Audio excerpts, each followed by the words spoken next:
Bonjour et bienvenue avec nous aujourd'hui à Paroles sur le Roc.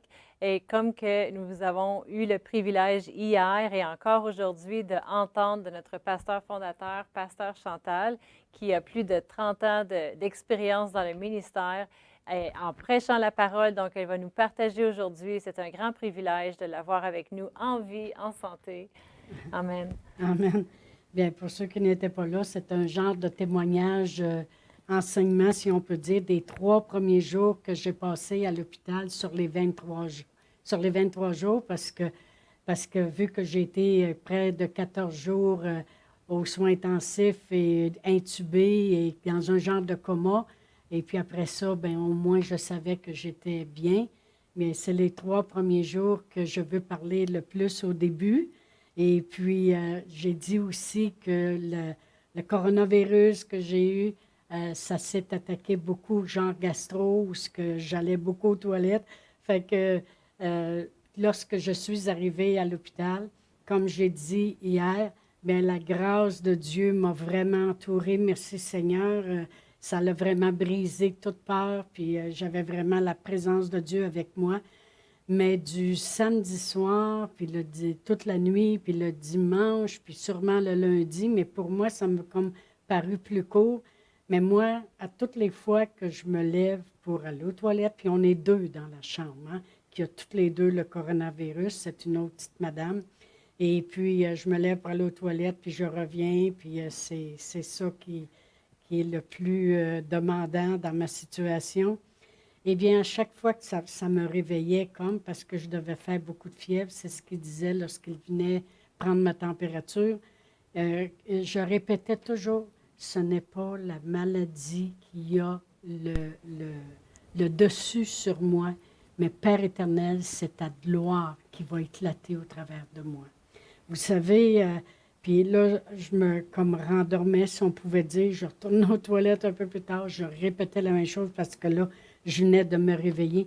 Mais vous savez, je veux vous montrer aussi l'importance de la confession, parce que souvent, les gens vont dire, s'ils sont malades, par les meurtrissures duquel j'ai été guéri, Jésus a souffert pour moi. J'ai été guéri, je suis guéri. Puis là, les gens vont dire, bien, si tu es guéri, comment ça se fait qu'on voit encore de la maladie? Ou moi qui disais, exemple, Père éternel, ce n'est pas les effets de cette maladie, de ce virus qui a le dessus sur moi, mais c'est ta gloire qui éclate.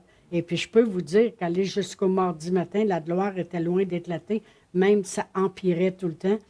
Puis des fois, les gens vont dire, oui, mais on dirait que vous essayez de dénier ce qui est là. Vous dites, je suis guéri, vous ne l'êtes pas. Vous dites, c'est ta gloire qui éclate, quand vraiment, quand vraiment c'est pas ça qui a l'air être là. Mais vraiment, on n'est pas en train de dénier le virus qui est là. On est en train de dénier le droit que le virus essaie de prendre sur nous. Comme la personne qui va dire, par ces meurtrissures, j'ai été guérie, je ne suis plus malade, je suis guérie.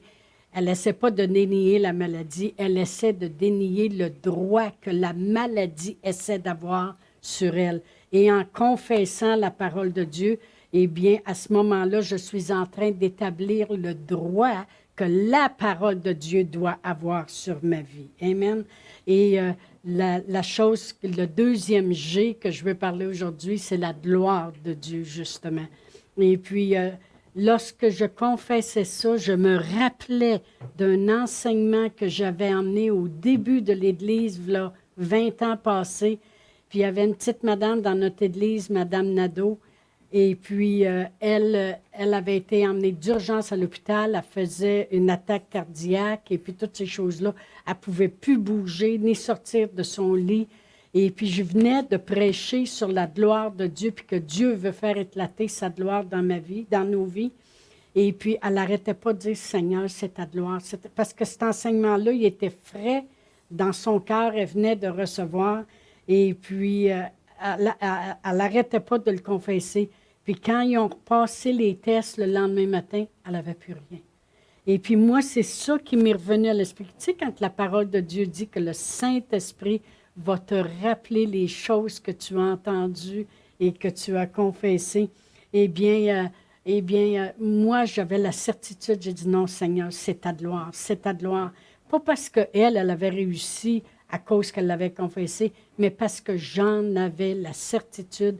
J'ai toujours confessé des versets concernant la gloire de Dieu. Toujours que dans Agé, la gloire de Dieu va être plus grande dans les derniers jours que celles qui ont vécu dans la première maison, puis toutes ces choses-là. J'ai toujours confessé.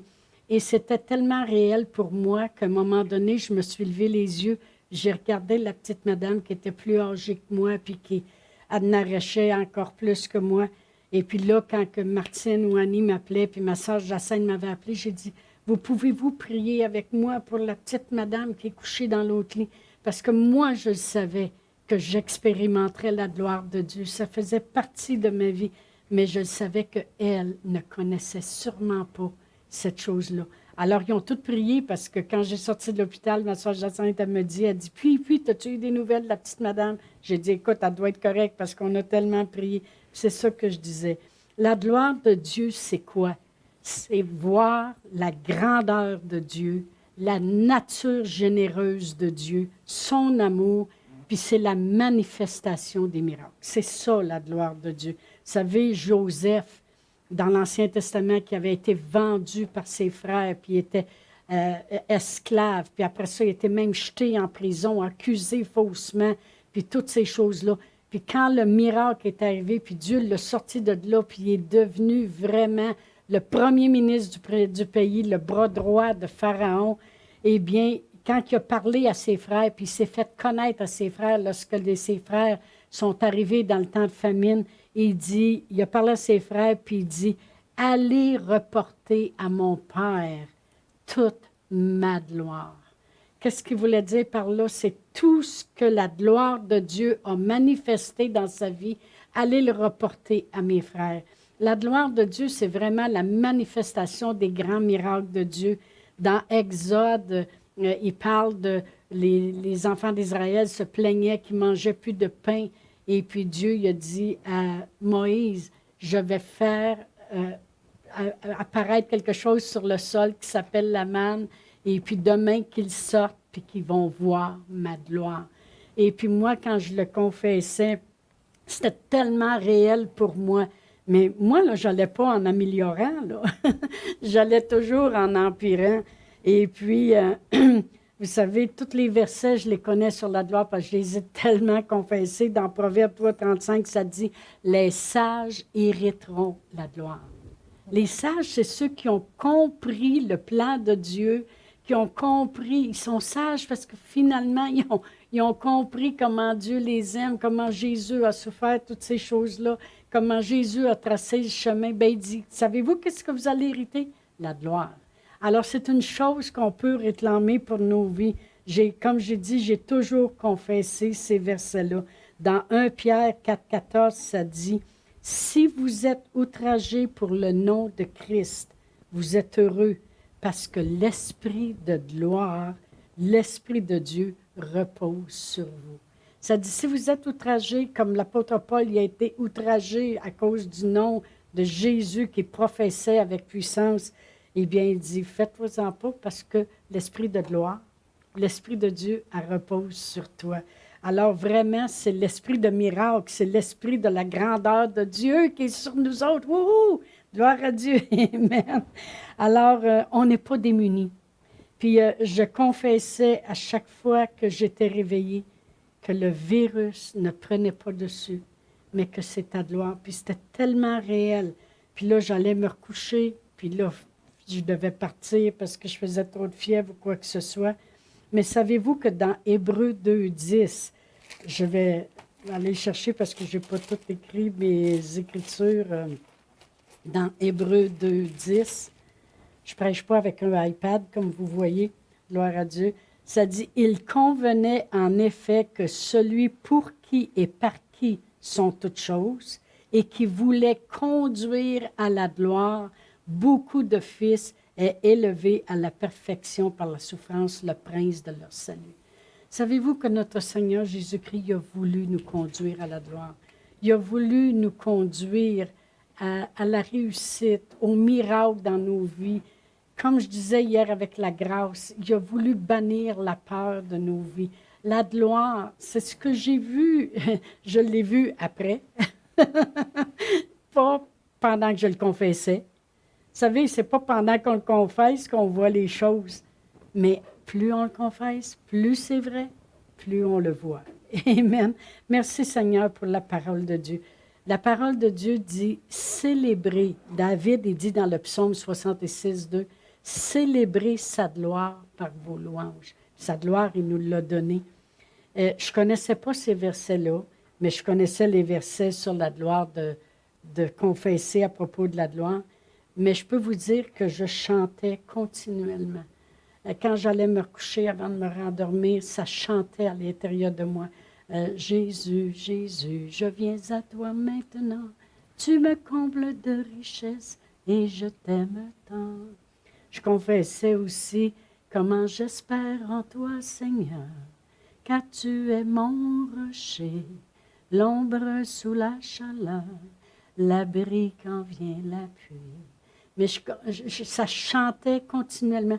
Mais sans le savoir, je célébrais la gloire par des louanges. Wow! L'Esprit Saint, il t'amène à faire des choses parce qu'il veut tellement prendre soin de nous. Amen. Quand on célèbre la gloire de Dieu, on redonne gloire à Dieu pour la gloire qu'il fait briller sur nous. Je le répète. Quand on célèbre la gloire de Dieu, on redonne gloire à Dieu pour la gloire qu'il fait briller sur nous. J'ai vu la grâce, j'ai vu la gloire. Demain, on va regarder un autre G. J'ai appelé ça les 3 G des 3 jours. J'ai vu la gloire de Dieu. Savez-vous, on devient ce qu'on croit. Je suis devenue une participante de la gloire de Dieu. Je veux prier pour vous aujourd'hui. Père éternel, dans le nom précieux de Jésus, j'élève ma voix, Seigneur, avec des remerciements, Seigneur, pour tout ce que tu as fait pour moi, mais je sais que tu ne fais pas de favoritisme. Alors, Père éternel, je prie pour tous ceux qui écoutent et tous ceux qui écouteront après avoir écouté, parce que c'est des choses qu'on doit entendre et entendre et entendre, Seigneur. Et je prie que ta gloire devienne réelle dans leur vie, Seigneur.